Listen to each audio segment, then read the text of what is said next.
"Holmes," said I, as I stood one morning in our bow window looking down the street, "here's a madman coming along." It seems rather sad that his relatives should allow him to come out alone. My friend rose lazily from his armchair and stood with his hands in the pockets of his dressing-gown, looking over my shoulder. It was a bright, crisp February morning, and the snow of the day before still lay deep upon the ground, shimmering brightly in the wintry sun.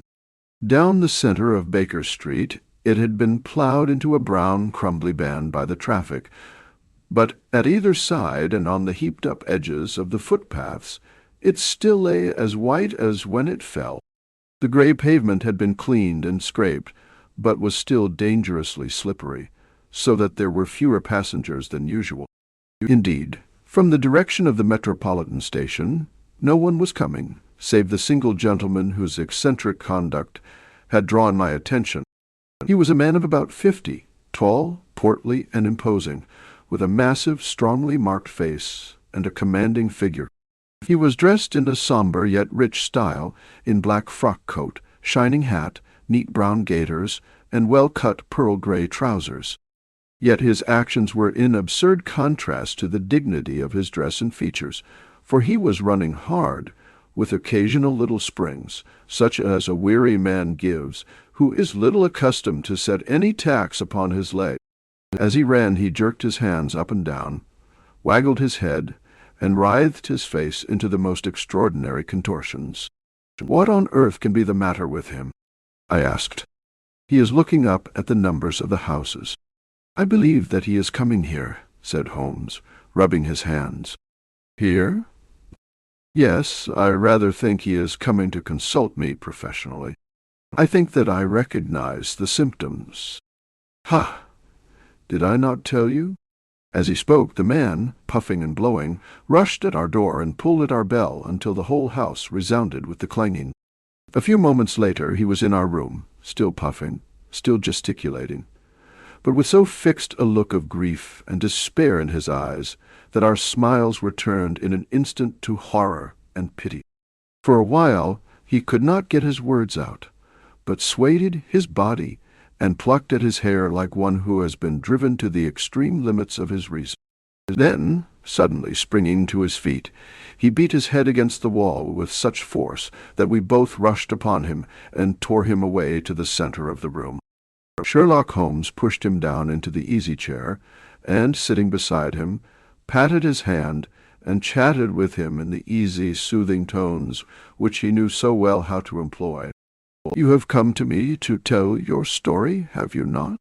said he. "You are fatigued with your haste. Pray wait until you have recovered yourself, and then I shall be most happy to look into any little problem which you may submit to me."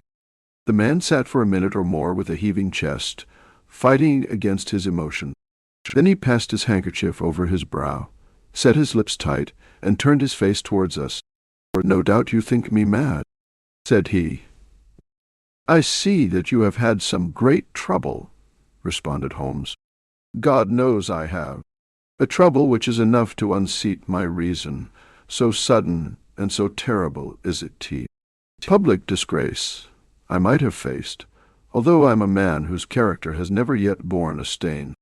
Private affliction also is the lot of every man, but the two coming together, and in so frightful a form, have been enough to shake my very soul. Besides, it is not I alone. The very noblest in the land may suffer unless some way be found out of this horrible affair." "Pray compose yourself, sir," said Holmes, "and let me have a clear account of who you are and what it is that has befallen you." "My name," answered our visitor, "is probably familiar to your ears. I am Alexander Holder, of the banking firm of Holder and Stevenson, of Threadneedle Street."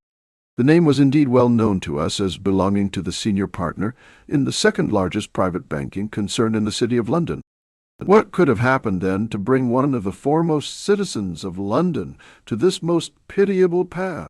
We waited, all curiosity, until, with another effort, he braced himself to tell his story. "I feel that time is of value," said he, That is why I hastened here when the police inspector suggested that I should secure your cooperation.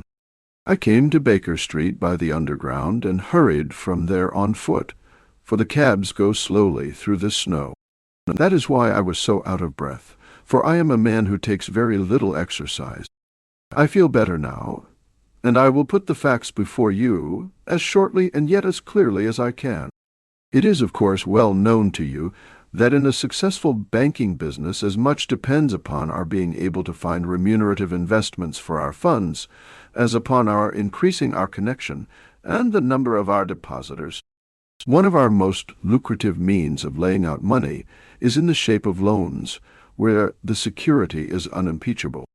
We have done a good deal in this direction during the last few years, and there are many noble families to whom we have advanced large sums upon the security of their pictures, libraries, or plate. Yesterday morning I was seated in my office at the bank when a card was brought in to me by one of the clerks. I started when I saw the name, for it was that of none other than well. Perhaps even to you I had better say no more than that it was a name which is a household word, all over the earth one of the highest, noblest, most exalted names in England. I was overwhelmed by the honor, and attempted, when he entered, to say so, but he plunged at once into business with the air of a man who wishes to hurry quickly through a disagreeable task. "Mr. Holder," said he, "I have been informed that you are in the habit of advancing money. The firm does so when the security is good." I answered. "It is absolutely essential to me," said he, "that I should have £50,000 at once. I could, of course, borrow so trifling a sum 10 times over from my friends, but I much prefer to make it a matter of business, and to carry out that business myself. In my position you can readily understand that it is unwise to place oneself under obligations. For how long, may I ask, do you want this sum?" I asked. "Next Monday I have a large sum due to me, and I shall then most certainly repay what you advance, with whatever interest you think it right to charge. But it is very essential to me that the money should be paid at once. I should be happy to advance it without further parley from my own private purse," said I, "were it not that the strain would be rather more than it could bear. If, on the other hand, I am to do it in the name of the firm, then in justice to my partner, I must insist that, even in your case, every business-like precaution should be taken." "I should much prefer to have it so," said he, raising up a square black morocco case, which he had laid beside his chair. "You have doubtless heard of the Beryl Coronet, one of the most precious public possessions of the empire," said I. "Precisely." He opened the case, and there, embedded in soft, flesh-colored velvet, lay the magnificent piece of jewelry which he had named. "There are 39 enormous Beryls," said he, "and the price of the gold chasing is incalculable. The lowest estimate would put the worth of the coronet at double the sum which I have asked. I am prepared to leave it with you as my security." I took the precious case into my hands, and looked in some perplexity from it to my illustrious client. "You doubt its value?" he asked. "Not at all. I only doubt the propriety of my leaving it. You may set your mind at rest about that. I should not dream of doing so were it not absolutely certain that I should be able in 4 days to reclaim it. It is a pure matter of form. Is the security sufficient?" "Ample. You understand, Mr. Holder, that I am giving you a strong proof of the confidence which I have in you, founded upon all that I have heard of you. I rely upon you not only to be discreet and to refrain from all gossip upon the matter, but above all, to preserve this coronet with every possible precaution, because I need not say that a great public scandal would be caused if any harm were to befall it. Any injury to it would be almost as serious as its complete loss, for there are no Beryls in the world to match these, and it would be impossible to replace them. I leave it with you, however, with every confidence, and I shall call for it in person on Monday morning." Seeing that my client was anxious to leave, I said no more, but, Calling for my cashier, I ordered him to pay over 50 AA pound 1,000 notes. When I was alone once more, however, with the precious case lying upon the table in front of me, I could not but think with some misgivings of the immense responsibility which it entailed upon me. There could be no doubt that, as it was a national possession, a horrible scandal would ensue if any misfortune should occur to it. I already regretted having ever consented to take charge of it. However, it was too late to alter the matter now, so I locked it up in my private safe and turned once more to my work. When evening came, I felt that it would be an imprudence to leave so precious a thing in the office behind me. Bankers' safes had been forced before now, and why should not mine be? If so, how terrible would be the position in which I should find myself. I determined, therefore, that for the next few days I would always carry the case backward and forward with me, so that it might never be really out of my reach. With this intention, I called a cab and drove out to my house at Streatham, carrying the jewel with me. I did not breathe freely until I had taken it upstairs and locked it in the bureau of my dressing-room. And now a word as to my household, Mr. Holmes, for I wish you to thoroughly understand the situation. My groom and my page sleep out of the house, and may be set aside altogether. I have 3 maidservants who have been with me a number of years, and whose absolute reliability is quite above suspicion. Another, Lucy Parr, the second waiting maid, has only been in my service a few months. She came with an excellent character, however, and has always given me satisfaction. She is a very pretty girl, and has attracted admirers who have occasionally hung about the place. That is the only drawback which we have found to her, but we believe her to be a thoroughly good girl in every way. So much for the servants. My family itself is so small that it will not take me long to describe it. I am a widower, and have an only son, Arthur. He has been a disappointment to me, Mr. Holmes, a grievous disappointment. I have no doubt that I am myself to blame. People tell me that I have spoiled him. Very likely I have.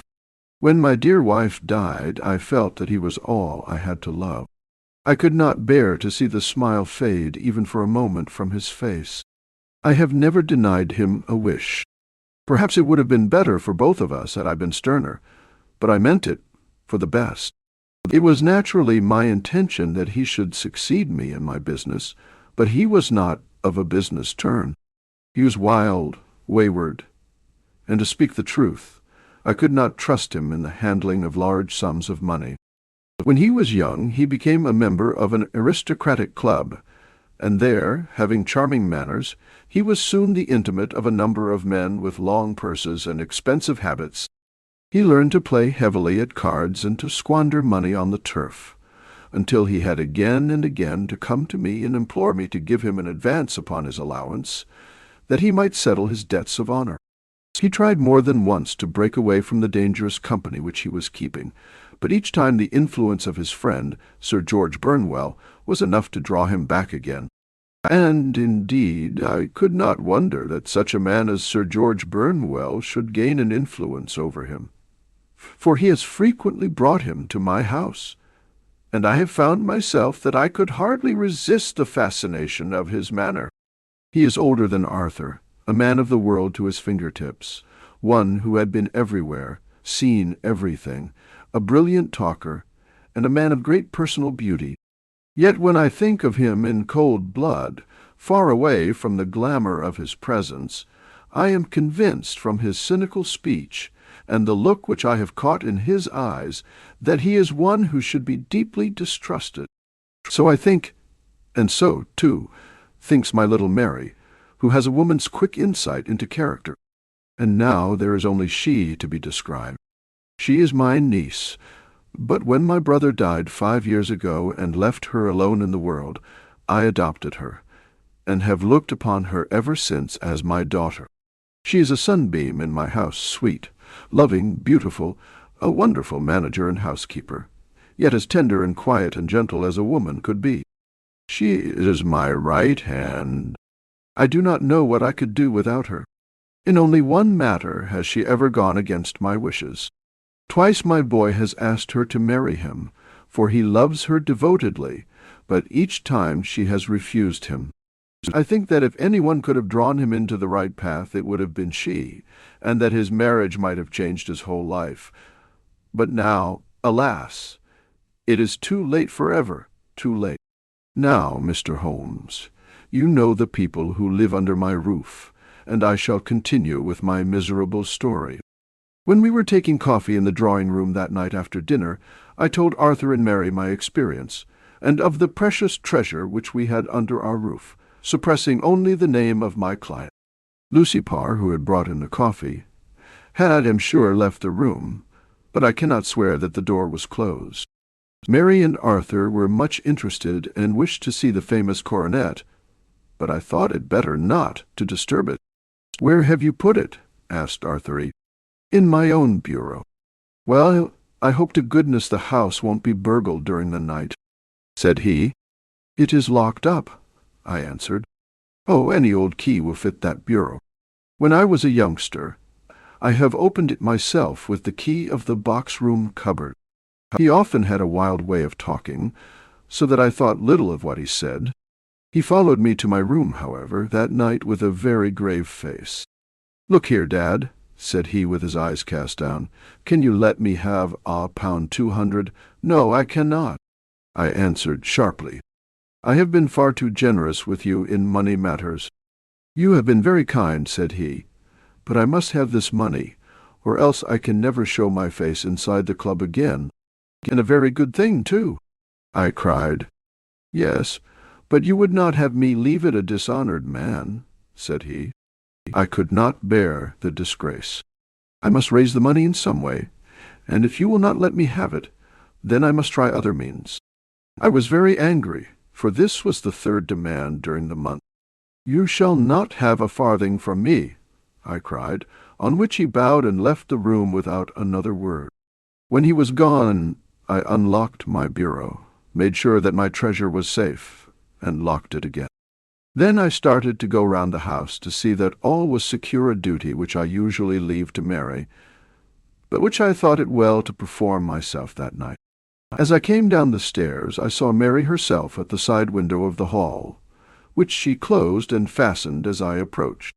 "Tell me, Dad," said she, looking, I thought, a little disturbed, "did you give Lucy, the maid, leave to go out tonight?" "Certainly not. She came in just now by the back door. I have no doubt that she has only been to the side gate to see someone, but I think that it is hardly safe and should be stopped. You must speak to her in the morning, or I will, if you prefer it. Are you sure that everything is fastened?" "Quite sure, Dad." "Then, good night." I kissed her and went up to my bedroom again, where I was soon asleep. I am endeavoring to tell you everything, Mr. Holmes, which may have any bearing upon the case, but I beg that you will question me upon any point which I do not make clearer. On the contrary, your statement is singularly lucid. I come to a part of my story now in which I should wish to be particularly so. I am not a very heavy sleeper, and the anxiety in my mind tended, no doubt, to make me even less so than usual. About 2 a.m, then, I was awakened by some sound in the house. It had ceased ere I was wide awake, but it had left an impression behind it, as though a window had gently closed somewhere. I lay listening with all my ears. Suddenly, to my horror, there was a distinct sound of footsteps moving softly in the next room. I slipped out of bed, all palpitating with fear, and peeped round the corner of my dressing-room door. "Arthur!" I screamed. "You villain! You thief! How dare you touch that coronet?" The gas was half up, as I had left it, and my unhappy boy, dressed only in his shirt and trousers, was standing beside the light, holding the coronet in his hand.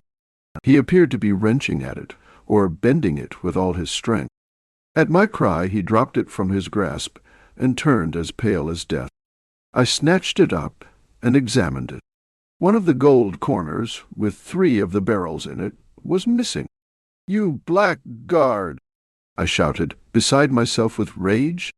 "You have destroyed it. You have dishonored me forever. Where are the jewels which you have stolen? Stolen, he cried. Yes, thief, I roared, shaking him by the shoulder. There are none missing. There cannot be any missing, said he. There are 3 missing, and you know where they are. Must I call you a liar as well as a thief? Did I not see you trying to tear off another piece? You have called me names enough, said he. I will not stand it any longer. I shall not say another word about this business, since you have chosen to insult me. I will leave your house in the morning, and make my own way in the world. You shall leave it in the hands of the police.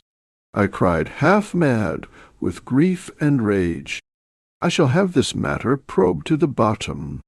You shall learn nothing from me, said he, with a passion such as I should not have thought was in his nature. If you choose to call the police, let the police find what they can. By this time the whole house was astir, for I had raised my voice in my anger. Mary was the first to rush into my room, and, at the sight of the coronet and of Arthur's face, she read the whole story, and with a scream fell down senseless on the ground. I sent the housemaid for the police, and put the investigation into their hands at once. When the inspector and a constable entered the house, Arthur, who had stood sullenly with his arms folded, asked me whether it was my intention to charge him with theft. I answered that it had ceased to be a private matter, but had become a public one, since the ruined coronet was national property. I was determined that the law should have its way in everything. At least, said he, you will not have me arrested at once. It would be to your advantage as well as mine if I might leave the house for 5 minutes. That you may get away, or perhaps that you may conceal what you have stolen, said I. And then, realizing the dreadful position in which I was placed, I implored him to remember that not only my honor, but that of one who was far greater than I was, at stake, and that he threatened to raise a scandal which would convulse the nation. He might avert it all if he would but tell me what he had done with the 3 missing stones. You may as well face the matter, said I. You have been caught in the act, and no confession could make your guilt more heinous. If you but make such reparation as is in your power, by telling us where the Beryls are, all shall be forgiven and forgotten. Keep your forgiveness for those who ask for it, he answered, turning away from me with a sneer. I saw that he was too hardened for any words of mine to influence him. There was but one way for it. I called in the inspector and gave him into custody. A search was made at once not only of his person, but of his room, and of every portion of the house where he could possibly have concealed the gems. But no trace of them could be found, nor would the wretched boy open his mouth for all our persuasions and our threats. This morning he was removed to a cell, and I, after going through all the police formalities, have hurried round to you to implore you to use your skill in unraveling the matter. The police have openly confessed that they can at present make nothing of it. You may go to any expense which you think necessary. I have already offered a reward of £1,000. My God, what shall I do? I have lost my honor, my gems, and my son in one night. Oh, what shall I do? He put a hand on either side of his head and rocked himself to and fro, droning to himself like a child whose grief has got beyond words. Sherlock Holmes sat silent for some few minutes, with his brows knitted and his eyes fixed upon the fire. "Do you receive much company?" he asked. "None, save my partner with his family and an occasional friend of Arthur's. Sir George Burnwell has been several times lately. No one else, I think. Do you go out much in society?" "Arthur does. Mary and I stay at home. We neither of us care for it. That is unusual in a young girl. She is of a quiet nature. Besides, she is not so very young. She is 24. This matter, from what you say, seems to have been a shock to her also. Terrible. She is even more affected than I. You have neither of you any doubt as to your son's guilt?" "How can we have when I saw him with my own eyes with the coronet in his hands. I hardly consider that a conclusive proof. Was the remainder of the coronet at all injured? Yes, it was twisted. Do you not think, then, that he might have been trying to straighten it? God bless you. You are doing what you can for him and for me. But it is too heavy a task. What was he doing there at all? If his purpose were innocent, why did he not say so? Precisely. And if it were guilty, why did he not invent a lie? His silence appears to me to cut both ways. There are several singular points about the case. What did the police think of the noise which awoke you from your sleep? They considered that it might be caused by Arthur's closing his bedroom door. A likely story, as if a man bent on felony would slam his door so as to wake a household.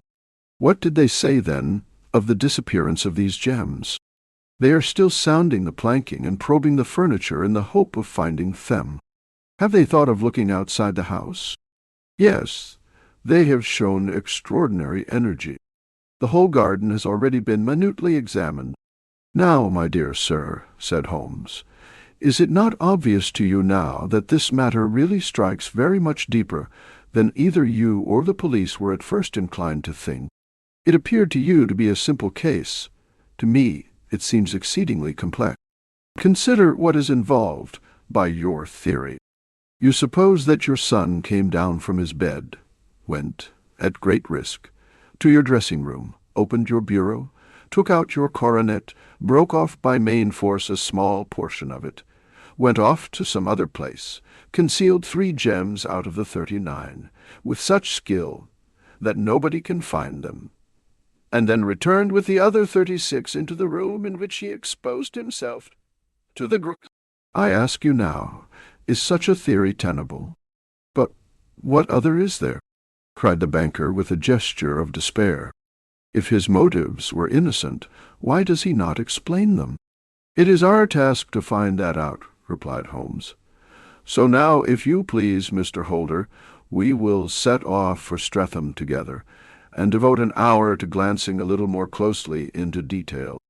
My friend insisted upon my accompanying them in their expedition, which I was eager enough to do, for my curiosity and sympathy were deeply stirred by the story to which we had listened. I confess that the guilt of the banker's son appeared to me to be as obvious as it did to his unhappy father, but still I had such faith in Holmes' judgment that I felt that there must be some grounds for hope as long as he was dissatisfied with the accepted explanation. He hardly spoke a word the whole way out to the southern suburb, but sat with his chin upon his breast and his hat drawn over his eyes, sunk in the deepest thought. Our client appeared to have taken fresh heart at the little glimpse of hope which had been presented to him, and he even broke into a desultory chat with me over his business affairs. A short railway journey and a shorter walk brought us to Fairbank, the modest residence of the great financier. Fairbank was a good-sized square house of white stone, standing back a little from the road. A double carriage sweep, with a snow-clad lawn, stretched down in front to 2 large iron gates which closed the entrance. On the right side was a small wooden thicket, which led into a narrow path between 2 neat hedges, stretching from the road to the kitchen door, and forming the tradesman's entrance. On the left ran a lane which led to the stables, and was not itself within the grounds at all, being a public, though little used, thoroughfare. Holmes left us standing at the door and walked slowly all round the house, across the front, down the tradesman's path, and so round by the garden behind into the stable lane. So long was he that Mr. Holder and I went into the dining-room, and waited by the fire until he should return. We were sitting there in silence when the door opened, and a young lady came in. She was rather above the middle height, slim, with dark hair and eyes, which seemed the darker against the absolute pallor of her skin. I do not think that I have ever seen such deadly paleness in a woman's face. Her lips, too, were bloodless, but her eyes were flushed with crying. As she swept silently into the room, she impressed me with a greater sense of grief than the banker had done in the morning. and it was the more striking in her as she was evidently a woman of strong character, with immense capacity for self-restraint.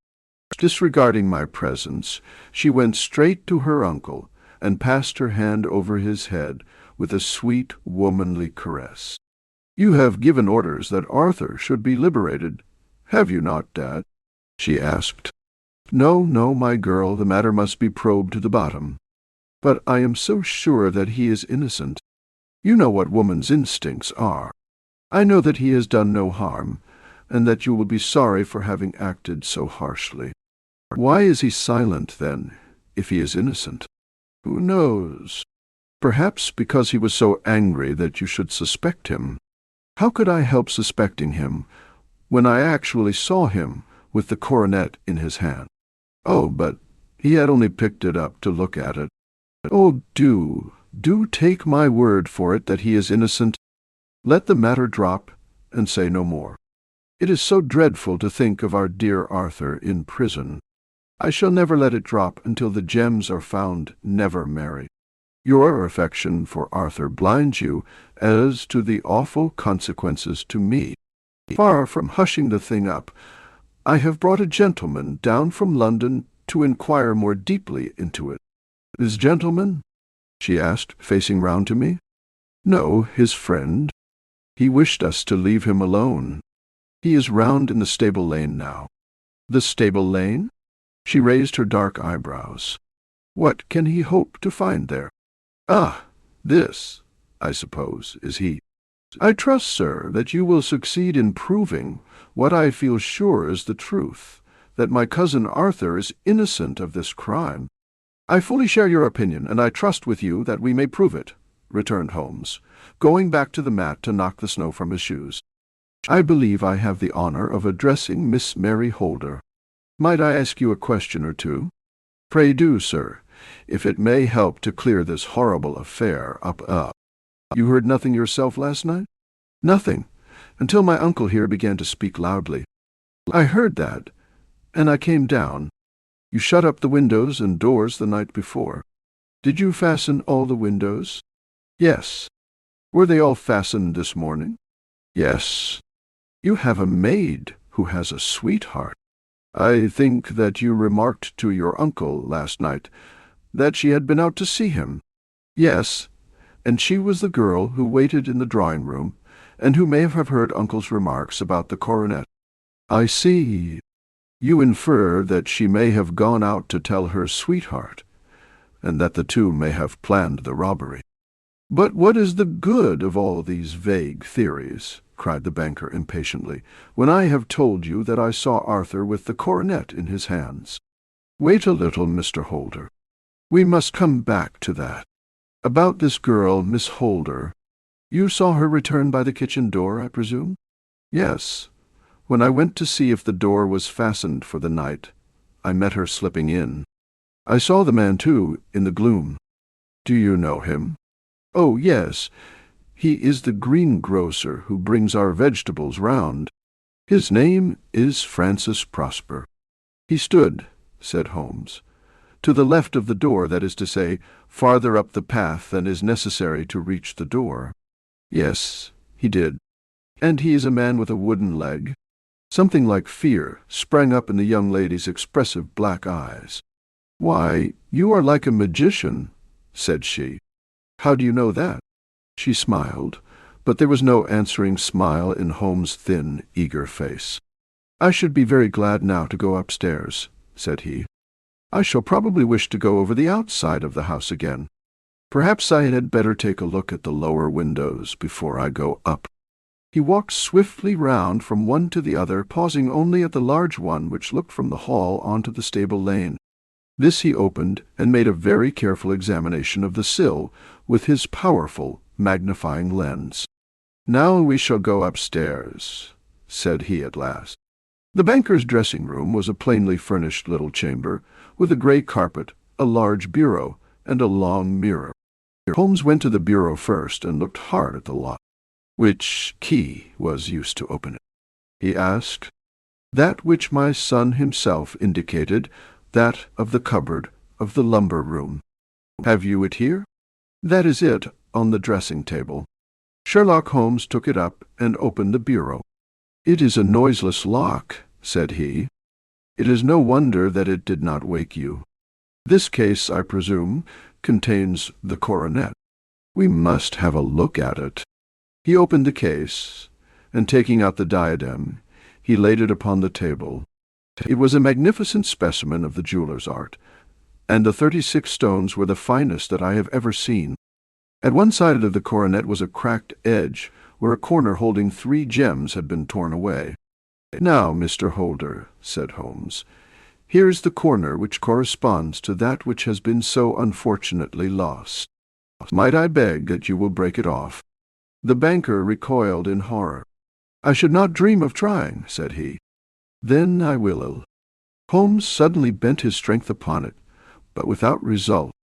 "I feel it give a little," said he. "But though I am exceptionally strong in the fingers, it would take me all my time to break it. An ordinary man could not do it. Now, what do you think would happen if I did break it, Mr. Holder? There would be a noise like a pistol shot. Do you tell me that all this happened within a few yards of your bed, and that you heard nothing of it? I do not know what to think. It is all dark to me. But perhaps it may grow lighter as we go. What do you think, Miss Holder?" I confess that I still share my uncle's perplexity. "Your son had no shoes or slippers on when you saw him. He had nothing on save only his trousers and shirt." "Thank you. We have certainly been favored with extraordinary luck during this inquiry, and it will be entirely our own fault if we do not succeed in clearing the matter up. With your permission, Mr. Holder, I shall now continue my investigations outside." He went alone at his own request, for he explained that any unnecessary footmarks might make his task more difficult. For an hour or more he was at work, returning at last with his feet heavy with snow, and his features as inscrutable as ever. "I think that I have seen now all that there is to see, Mr. Holder," said he. "I can serve you best by returning to my rooms." "But the gems, Mr. Holmes, where are they?" "I cannot tell." The banker wrung his hands. "I shall never see them again," he cried. "And my son, you give me hopes. My opinion is in no way altered." "Then, for God's sake, what was this dark business which was acted in my house last night? If you can call upon me at my Baker Street rooms tomorrow morning, between 9 and 10, I shall be happy to do what I can to make it clearer. I understand that you give me carte blanche to act for you, provided only that I get back the gems, and that you place no limit on the sum I may draw. I would give my fortune to have them back." "Very good. I shall look into the matter between this and then. Goodbye.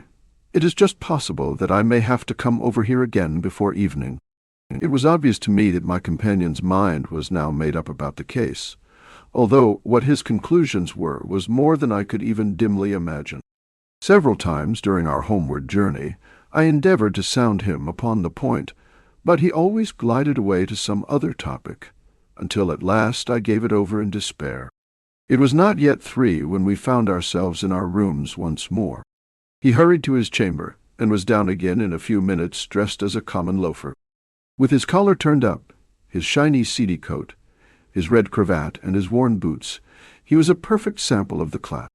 "I think that this should do," said he, glancing into the glass above the fireplace. "I only wish that you could come with me, Watson. But I fear that it won't do. I may be on the trail in this matter, or I may be following a will-o'-the-wisp, but I shall soon know which it is. I hope that I may be back in a few hours." He cut a slice of beef from the joint upon the sideboard, sandwiched it between 2 rounds of bread, and thrusting this rude meal into his pocket, he started off upon his expedition. I had just finished my tea when he returned, evidently in excellent spirits, swinging an old elastic-sided boot in his hand. He chucked it down into a corner and helped himself to a cup of tea. "I only looked in as I passed," said he. "I am going right on." "Where to?" "Oh, to the other side of the West End. It may be some time before I get back. Don't wait up for me in case I should be late. How are you getting on?" "Oh, so. Nothing to complain of. I have been out to Streatham since I saw you last, but I did not call at the house. It is a very sweet little problem, and I would not have missed it for a good deal. However, I must not sit gossiping here, but must get these disreputable clothes off and return to my highly respectable self." I could see by his manner that he had stronger reasons for satisfaction than his words alone would imply. His eyes twinkled, and there was even a touch of color upon his sallow cheeks. He hastened upstairs, and a few minutes later I heard the slam of the hall door, which told me that he was off once more upon his congenial hunt.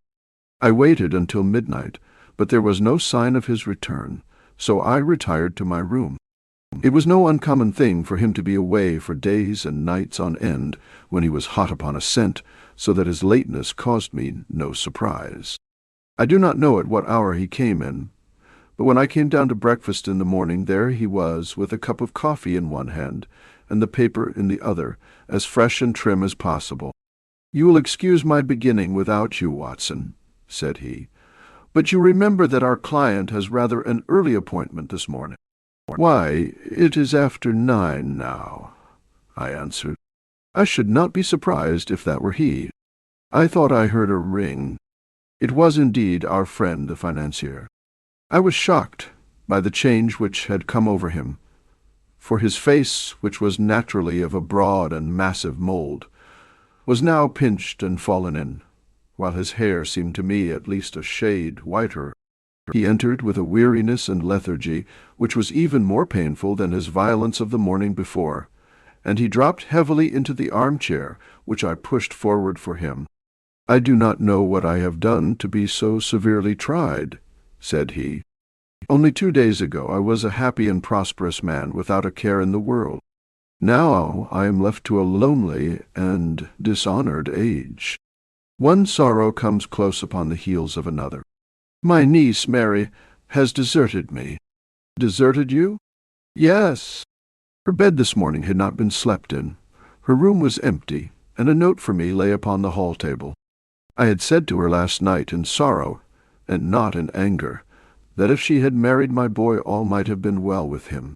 Perhaps it was thoughtless of me to say so. It is to that remark that she refers in this note. My dearest uncle, I feel that I have brought trouble upon you, and that if I had acted differently, this terrible misfortune might never have occurred. I cannot, with this thought in my mind, ever again be happy under your roof, and I feel that I must leave you forever. Do not worry about my future, for that is provided for, and, above all, do not search for me, for it will be fruitless labor and an ill service to me. In life or in death, I am ever your loving Mary." What could she mean by that note, Mr. Holmes? Do you think it points to suicide? No, nothing of the kind. It is perhaps the best possible solution. I trust, Mr. Holder, that you are nearing the end of your troubles. Ha! You say so. You have heard something, Mr. Holmes. You have learned something. Where are the gems? You would not think £1 1,000 apiece an excessive sum for them. I would pay 10. That would be unnecessary. 3,000 will cover the matter. And there is a little reward, I fancy. Have you your cheque-book? Here is a pen. Better make it out for A.E. £4,000. With a dazed face, the banker made out the required cheque. Holmes walked over to his desk, took out a little triangular piece of gold with 3 gems in it, and threw it down upon the table. With a shriek of joy, our client clutched it up. "You have it!" he gasped. "I am saved. I am saved." The reaction of joy was as passionate as his grief had been, and he hugged his recovered gems to his bosom. "There is one other thing you owe, Mr. Holder," said Sherlock Holmes rather sternly. "Oh!" He caught up a pen. "Name the sum, and I will pay it." No, the debt is not to me. You owe a very humble apology to that noble lad, your son, who has carried himself in this matter as I should be proud to see my own son do, should I ever chance to have one. Then it was not Arthur who took them? I told you yesterday, and I repeat today, that it was not. You are sure of it?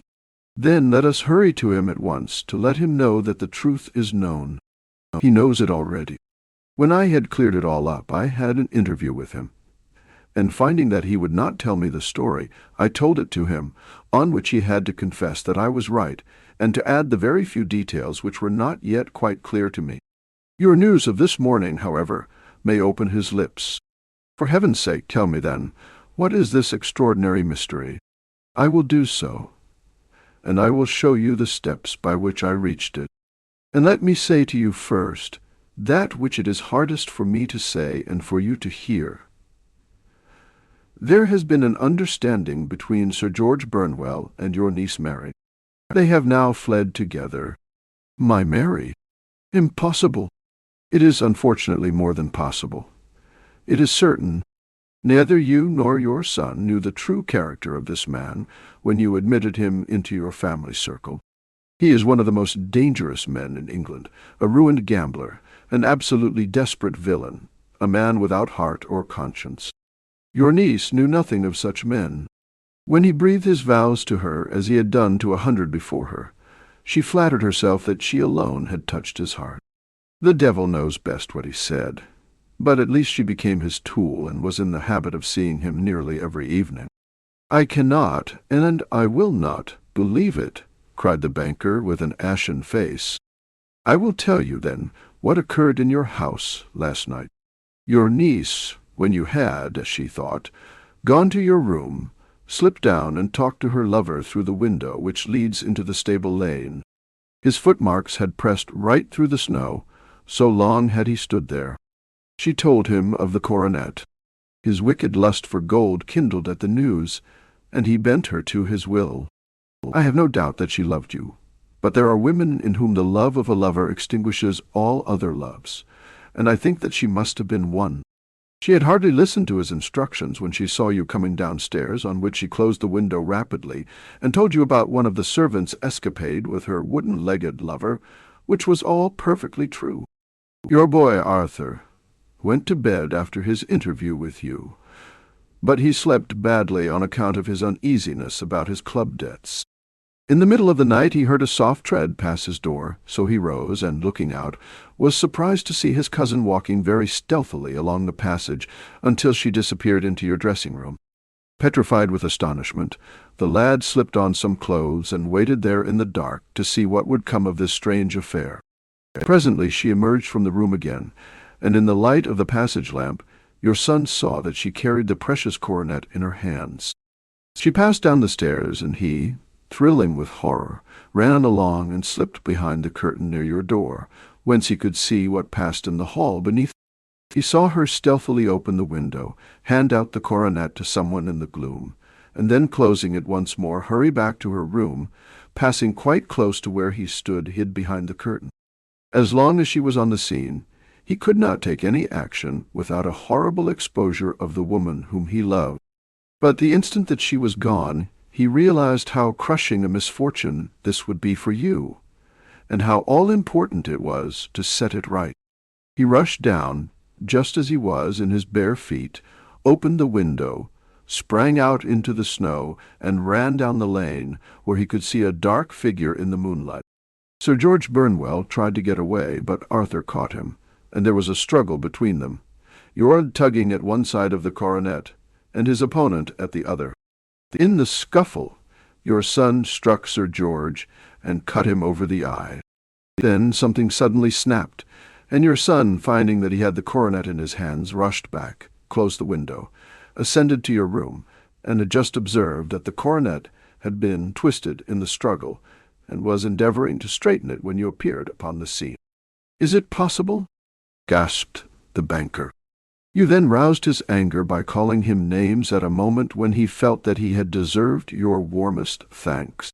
He could not explain the true state of affairs without betraying one who certainly deserved little enough consideration at his hands. He took the more chivalrous view, however, and preserved her secret. "And that was why she shrieked and fainted when she saw the coronet," cried Mr. Holder. "Oh, my God, what a blind fool I have been! And is asking to be allowed to go out for 5 minutes. The dear fellow wanted to see if the missing piece were at the scene of the struggle. How cruelly I have misjudged him! When I arrived at the house," continued Holmes, "I at once went very carefully round it to observe if there were any traces in the snow which might help me. I knew that none had fallen since the evening before, and also that there had been a strong frost to preserve impressions. I passed along the tradesman's path, but found it all trampled down and indistinguishable. Just beyond it, however, at the far side of the kitchen door, a woman had stood and talked with a man, whose round impressions on one side showed that he had a wooden leg. I could even tell that they had been disturbed, for the woman had run back swiftly to the door, as was shown by the deep toe and light heel marks, while Wooden Leg had waited a little, and then had gone away. I thought at the time that this might be the maid and her sweetheart, of whom you had already spoken to me, and inquiry showed it was so. I passed round the garden without seeing anything more than random tracks, which I took to be the police, but when I got into the stable lane a very long and complex story was written in the snow in front of me. There was a double line of tracks of a booted man, and a second double line which I saw with delight belonged to a man with naked feet. I was at once convinced, from what you had told me, that the latter was your son. The first had walked both ways, but the other had run swiftly, and as his tread was marked in places over the depression of the boot, it was obvious that he had passed after the other. I followed them up, and found they led to the hall window, where Boots had worn all the snow away while waiting. Then I walked to the other end, which was 100 yards or more down the lane. I saw where Boots had faced round, where the snow was cut up as though there had been a struggle, and finally where a few drops of blood had fallen, to show me that I was not mistaken. Boots had then run down the lane, and another little smudge of blood showed that it was he who had been hurt. When he came to the high road at the other end, I found that the pavement had been cleared, so there was an end to that clue. On entering the house, however, I examined, as you remember, the sill and framework of the hall window with my lens, and I could at once see that someone had passed out. I could distinguish the outline of an instep where the wet foot had been placed in coming in. I was then beginning to be able to form an opinion as to what had occurred. A man had waited outside the window. Someone had brought the gems. The deed had been overseen by your son. He had pursued the thief, had struggled with him. They had each tugged at the coronet, their united strength causing injuries which neither alone could have effected. He had returned with the prize, but had left a fragment in the grasp of his opponent. So far, I was clear. The question now was, who was the man, and who was it brought him the coronet? It is an old maxim of mine that when you have excluded the impossible, whatever remains, however improbable, must be the truth. Now, I knew that it was not you who had brought it down, so there only remained your niece and the maids. But if it were the maids, why should your son allow himself to be accused in their place? There could be no possible reason. As he loved his cousin, however, there was an excellent explanation why he should retain her secret, the more so as the secret was a disgraceful one. When I remembered that you had seen her at that window, and how she had fainted on seeing the coronet again, my conjecture became a certainty. And who could it be who was her confederate? A lover, evidently, for who else could outweigh the love and gratitude which she must feel to you? I knew that you went out little, and that your circle of friends was a very limited one. But among them was Sir George Burnwell.